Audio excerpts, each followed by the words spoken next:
Okay, Eoin McElholm, the Under-20 Footballer of the Year for 2025. How does that feel? Yeah, it feels unbelievable. Definitely at the start of the year, I didn't expect to be sitting here with this award, but now I'm absolutely over the moon with it. How have the celebrations been after the All-Ireland success? Yeah, they were brilliant. Getting over the game was one thing, and we really enjoyed the moments on the pitch with our friends and family, but just that day and the few days that came after it, they were special times I'll always remember. And talk to me about the final. How do you look back on that now? I'll look back on that as being one of the best football games I've ever played in. Just really enjoyed it start to finish, and just to get the back-to-back under-20 All-Ireland was unbelievable. Something we planned to do at the start of the year, but to actually say that we did it is something else. What do you think were the key games for you as a group to get through? Definitely the game in Donegal and in Donegal where they beat us by 8 or 9 points.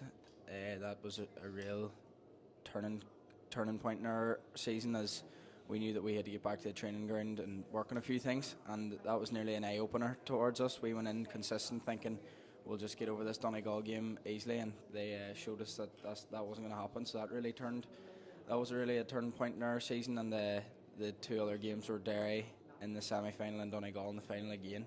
Both went down to the wire. Even the Donegal game went to extra time, and just to get through them games give us huge confidence going into the semi and final, and we used that to our advantage.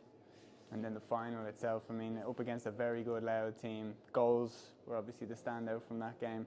What sticks out to you from that day?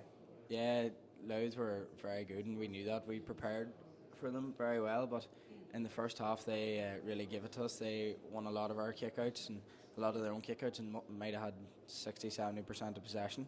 So when our chances came in front of goal, we took them, and thankfully, because we went in being 5 up at half time when we could have went in at being 5 down. So it was just a wee bit of class from our forwards to put the game to bed then.